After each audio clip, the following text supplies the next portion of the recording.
Sukadam kevalam jnanamurtim dvandvatītam gaganasadrisam tattvamasya adilaksham ekam nityam vimalamachalam sarvadhi sakshibhutam bhavatītam trigunarahitam sadgurum tam namami. Before we start the Gita, let us first bow down to Lord Sri Krishna.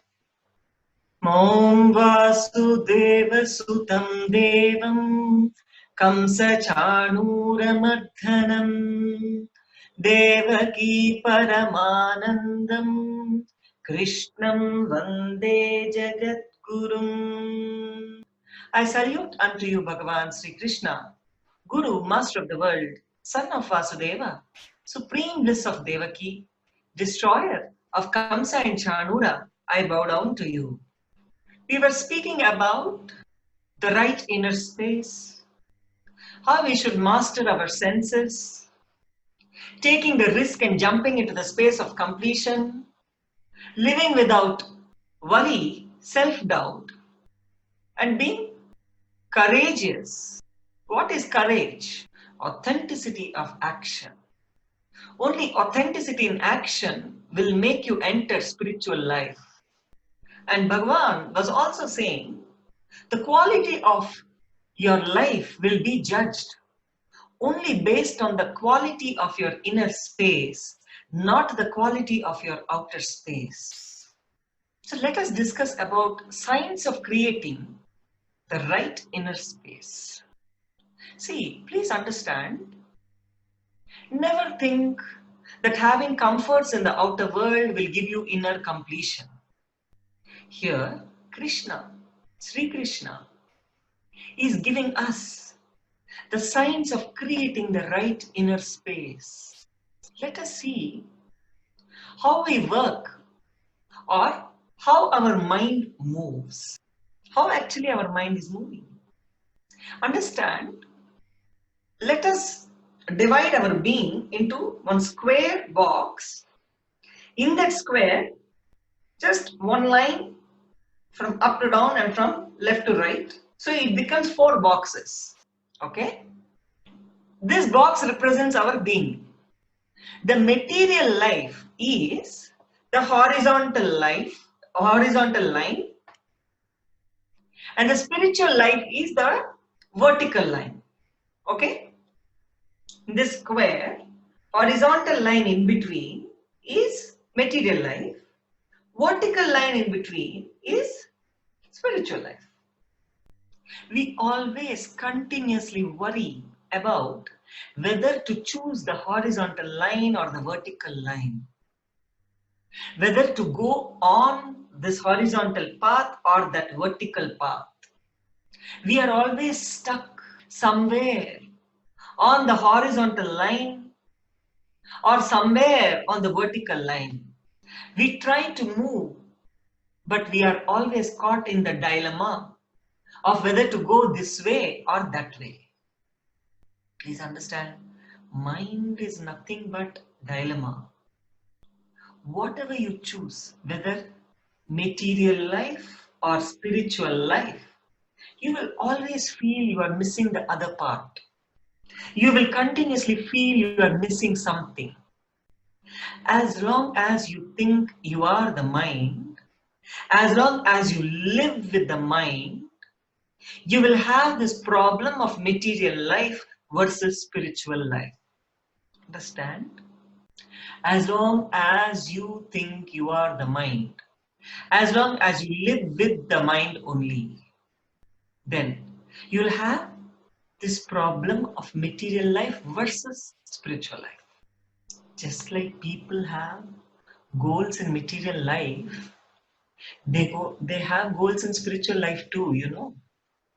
There are so many people who say, I should meditate for 7 hours daily, I should become enlightened, I should become that, I should do this. Please listen. Goals in material life and in spiritual life both drive you mad.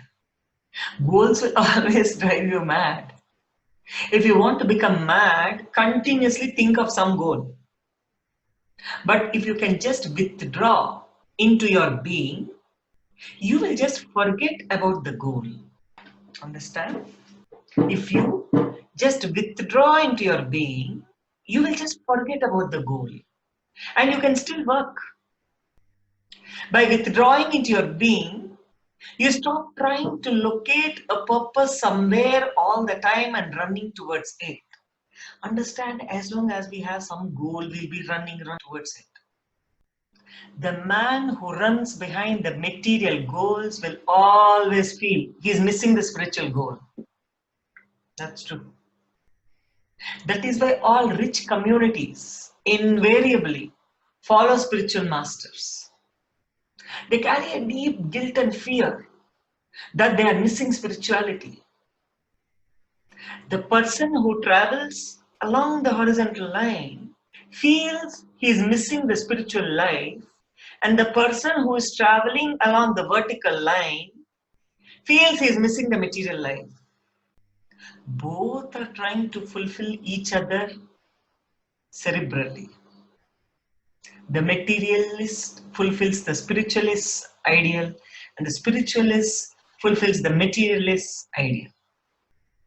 The man who realizes the purposelessness of both these goals, the purposelessness of the running, just falls back into his being. When you realize that whatever you consider the purpose or goal of your life is ultimately meaningless, the very moment you realize this, and the glamour is gone. The glamour we imagine is gone. That very moment, the need for perspiration is also gone. And you will stop running. Mind you, it is not inspiration, it is just perspiration that you give up. You are not giving up inspiration. You are just giving up the perspiration. You are just stopping to run, that's all.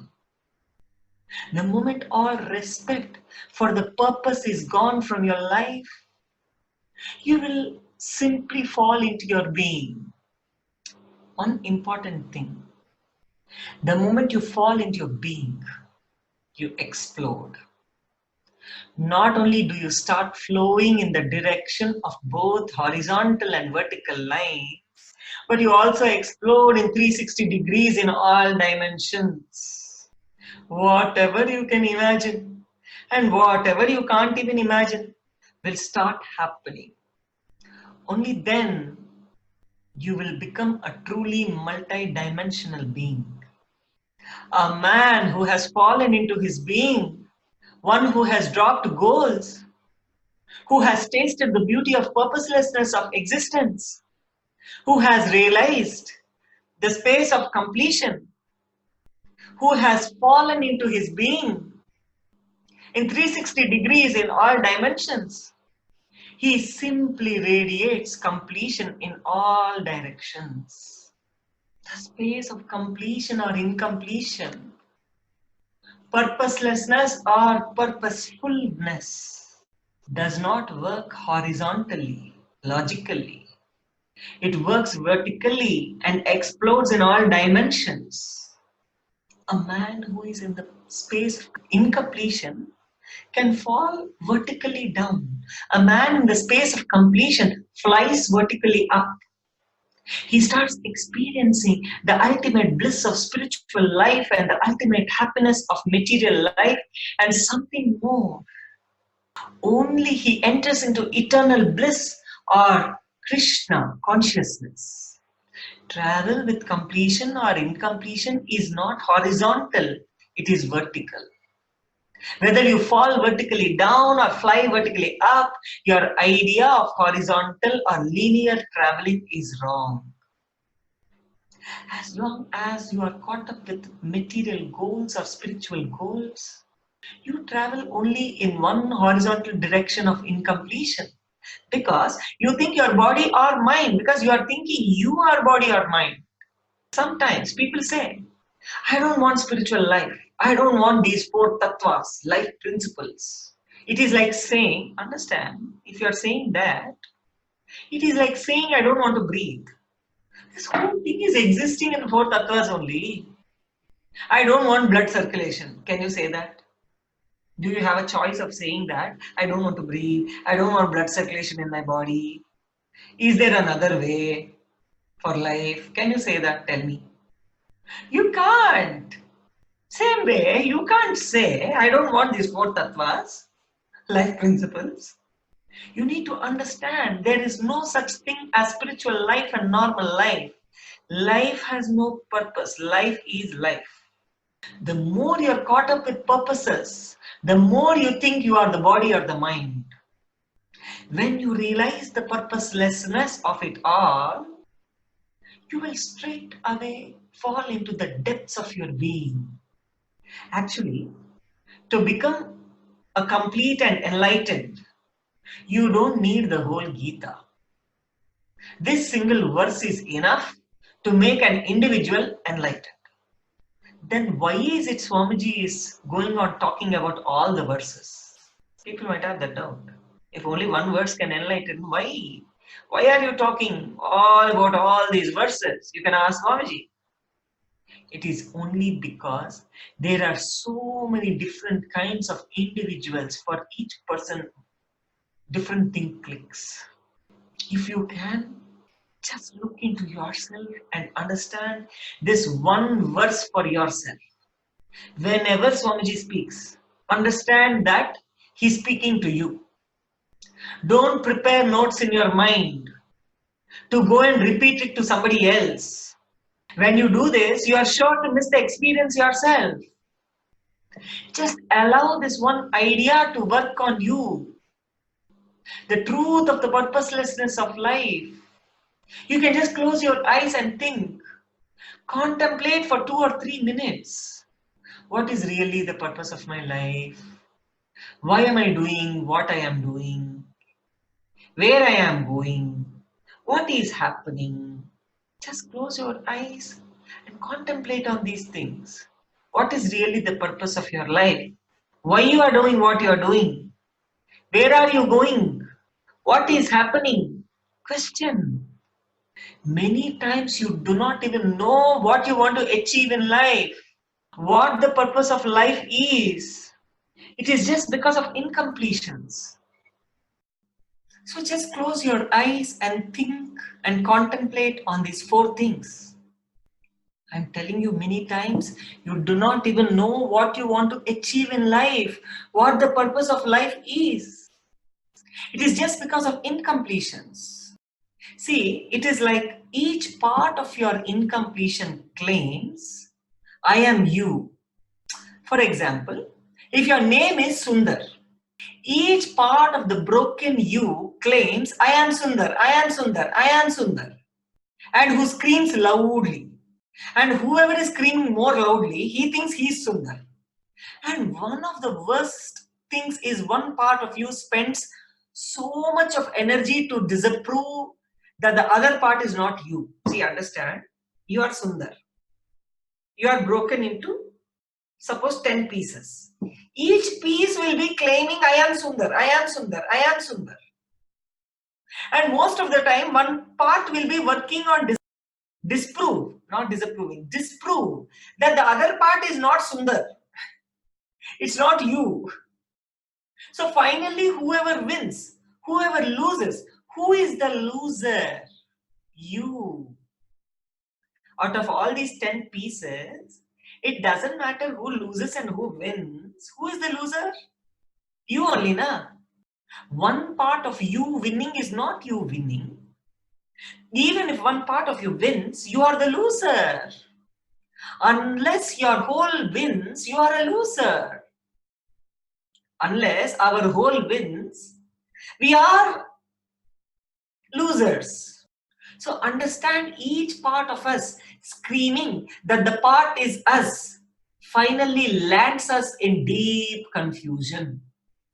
Unless we heal ourselves and bring ourselves to purposelessness, unless we align ourselves as one being, life doesn't start for us. Only with deep completion, we even become one being. The purpose of all great spiritual practice is for you to become one. For you to be complete, integrated. See, don't think why one word completion is being repeated so many times. Understand? Whatever words we listen 3 times, we become that. It's going to get recorded in our muscle memory. Whatever words we listen will become that. That is why for 1 hour listening, completion, integrity will erase so many other stuff, and this good stuff will be recorded. That is why listening is very important. If your inner eyes open, if your inner space experiences the beauty of purposelessness, that is enough to experience the space of completion. You will fall into your being. As of now, you can experience neither material life nor spiritual life, because when you are here, you are looking there, and when you are there, you are looking here. When you don't have integrity, the life you want to have around you will change hour by hour. In the morning, you will have one idea of a certain kind of life.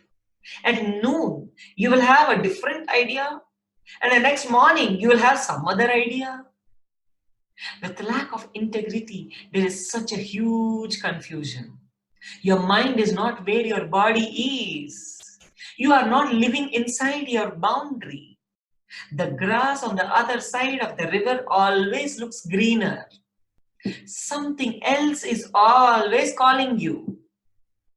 Only when you align yourself to integrity, you'll experience the beauty of purposelessness. Only then will you be able to understand what Krishna says throughout Karma Yoga. When you bring integrity into your thinking, you become aware of every anxiety you go through, every fear you go through. And you'll be able to see how you are responsible for creating negativity in your life. And you will also see how you can align yourself with yourself. And the world can just align itself with you. When you are one being, the reality you want, the reality you need, and the highest reality, all 3 become one and the same. So relax. This one idea can transform your whole way of thinking with integrity. Thinking with integrity, working with authenticity, living with responsibility. This one idea can transform you into this. What is that idea? What is the understanding you're supposed to have? When you understand there is no purpose of life, you will even start enriching and enjoying every single moment. You will start living intensely in every single inch of your body. Every moment you will become meaningful.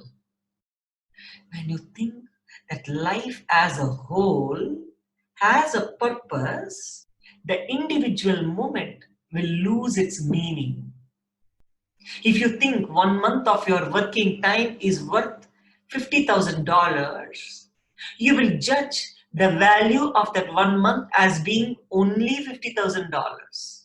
Suddenly, if someone says, I will give you $50 million, give me your life, will you be able to give him your life? No. But this is the way you are calculating and working. We are ready to sell our mind, our moments, our inner space by calculating the value of our lives. We forget the work itself or living itself. If you think the whole has a purpose, then the part loses its meaning. When you realize that the whole has no purpose, the part will become meaningful. Part means the piece of that whole. Piece means we are making ourselves into so many pieces, right? Your very living, every day itself will become very beautiful. Your life every day, you're living, you're sitting, you're walking, you're standing, everything will become a joyful, complete experience.